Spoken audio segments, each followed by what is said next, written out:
So the question to you is, why do people start to shuffle as they get older? The answer is simple, because in order to walk, you need to be able to stand on one foot.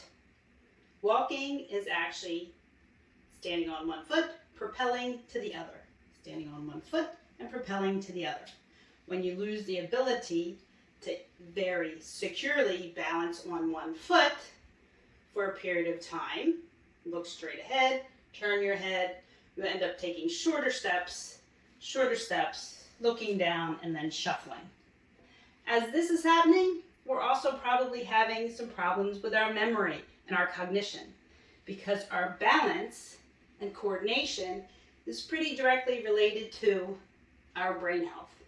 We can rehab our brain and we can strengthen our brain by improving our coordination. So whether you're 20 years old or you're 90 years old, I like to get my patients, my friends, my family to work on their balance. It's always a good thing to stand in a doorway or hallway so you can go ahead and have a little stability. If you really have to hold on first, hold on.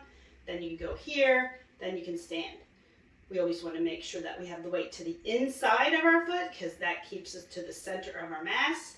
When you start to lose your stability, you have the wall and you also sink lower.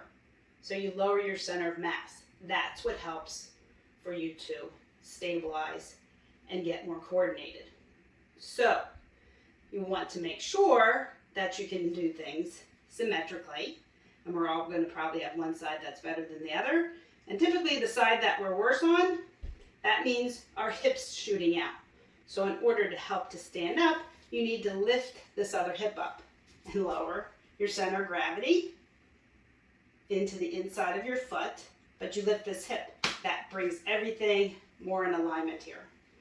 I really love this mat because most of us have had issues with pain in our feet, pain in our toes, because we often wear shoes that are too small, socks that are too tight, and that restricts our toes. Our toes are the fingers of our feet.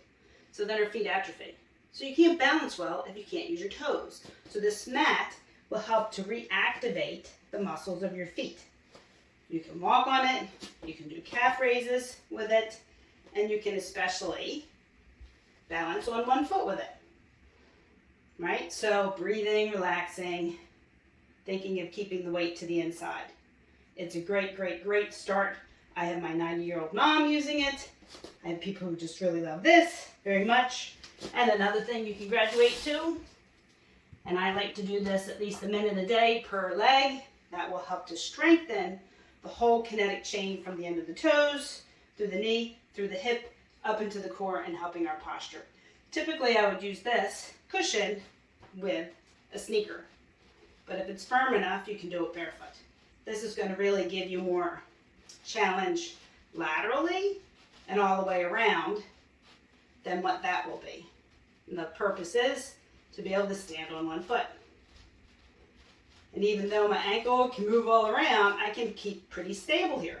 So if I'm walking across unlevel surface or a pasture and my ankle does this, I don't fall down. So these are things that you can really start to do a minute, 2 minutes a day on each leg and make a tremendous difference in your ability to walk, to move, to have better musculoskeletal health, happiness, well-being, and keep your brain healthy and strong long, long into our maturity. That's the tip that I like to give all the time. Keep your balance good, keep challenging it, and your brain can restore better health, your memory, and your overall well-being, and of course, your posture.